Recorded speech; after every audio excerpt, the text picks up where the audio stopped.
Hi BookTube, this is Kelly with Books I'm Not Reading, and today I'm going to be doing the Bagel Book Tag, or Josh's Bagel Book Tag. I was tagged by Jason at Old Blues Chapter and Verse, and the original tag again was done by, I believe, Josh at Literary Gladiators. I will link to both of their channels below. It's kind of a long tag, so I'm just going to try to whip through these.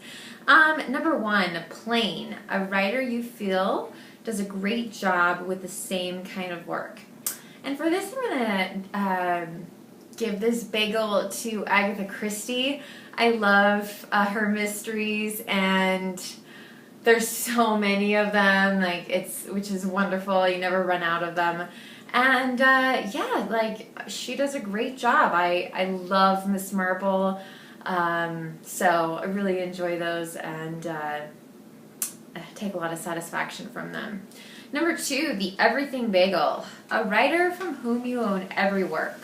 Now, I don't want to duplicate the same things that Jason did in his tag, but obviously we're pulling from the same library.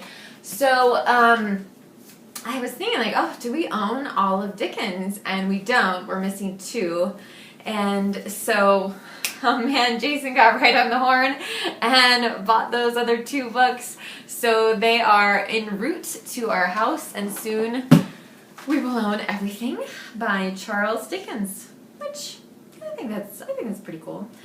Number 3, Sesame, your favorite Sesame Street or Muppets book. I'm a huge Muppets fan, but I went with, as I'm sure many of you have done, who have done this tag, the monster at the end of the book. And I picked this one because I think it's one of the first books that I just remember really engaging with a lot. Whether you're reading it on your own or someone's, obviously it's a great read aloud book.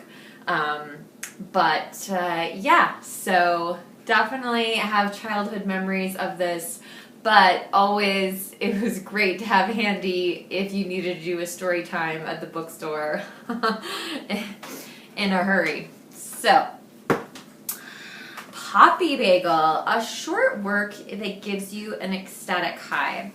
So for this, I went with To Love and Be Wise by Josephine. I am a huge Josephine fan, and I really didn't think any of her books could surpass The Daughter of Time. I'm still not sure that this one does, but it comes very close. So this is a great, great mystery. Her books are all very slim, but very, very well done. So can't say enough good things about her. The next one's Salt, which I don't like salt bagels. I don't know that I've ever had one. Maybe I don't know for sure. A good book that you had to put down in order to earth yourself. I'm just going to pass on that one. Number 6 is Garlic, the garlic bagel, a genre which you just can't get enough of. I don't know that this is true of, I read a diverse and eclectic amount of books, but I did kind of go through a phase, maybe not a phase, but I tend to like kind of year-long adventure stories, so like The Year of Living Biblically, A Year at the Races. This one I thought you guys would especially appreciate, Howard's End is on the Landing by Susan Hill. A Year of Reading from Home, and basically her house just sounds like jam-packed full of books, and she finds things that she's never read, things she forgot she owned, things she wants to reread. So it is a great read, especially for those of us who love books. 7, The Onion Bagel, a book that may cause you to get stares, but you enjoy anyway. Sadly, I live in the middle of nowhere, and pretty much just reading in public will probably get you stares. So, sad, but true. 8, Cinnamon Raisin, a sweet, thought-provoking work. So for this, I want to tell you guys about Michael Perry, and especially those of you outside the United States might not know him. He lives in Wisconsin and writes these wonderful nonfiction, and this is nonfiction, even though it's called a love story, a love story. But this is small town American life. You know, he's a volunteer firefighter. There's agricultural elements. He's obviously working to repair this truck. So it's a fabulous read, and I did have the pleasure of hearing him speak when Jason and I lived in Missoula, and he was incredibly gracious and kind. So I can't say enough good things about his book.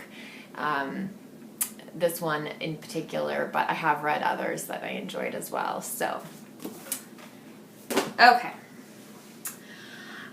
French Toast, a writer that you are happy you have to have discovered in the past year. I don't have anyone for that. Instead, I'm going to nominate BookTube. I am very happy that I have discovered BookTube in the last year. Number 10, a work of nonfiction that caused you to form or switch a position. So for this, I'm going with The Procrastinator's Handbook.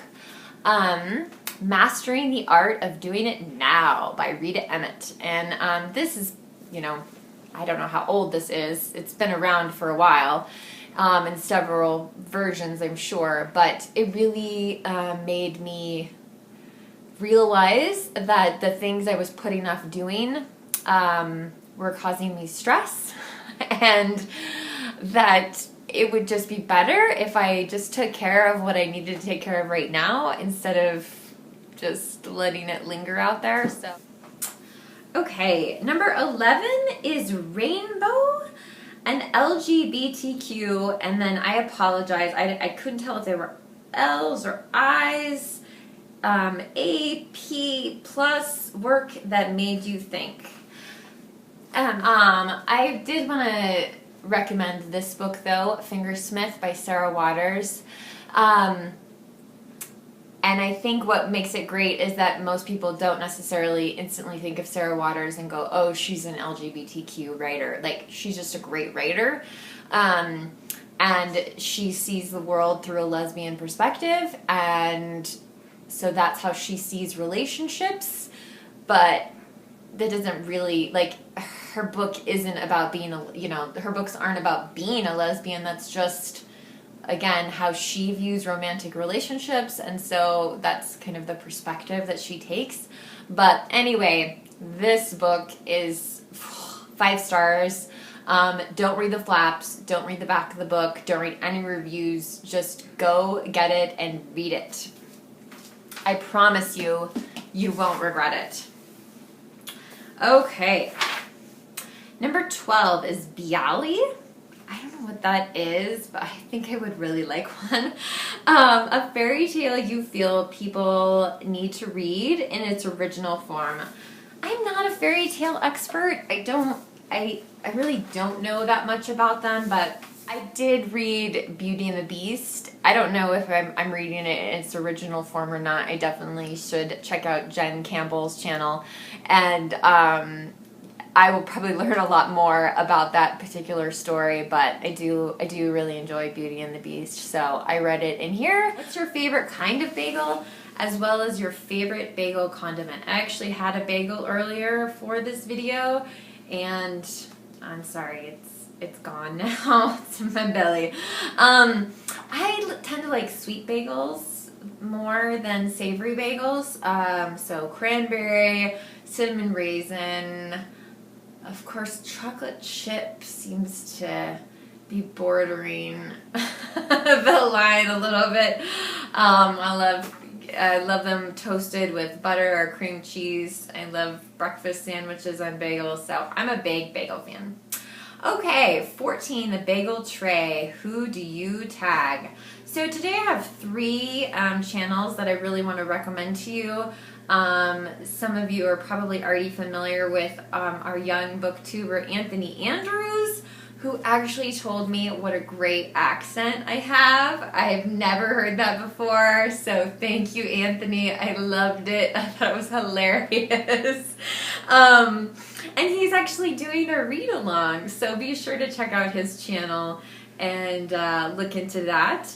Another person I want to tag is eimear at eimear.reads. I believe she's Irish, and I've really been enjoying her new videos.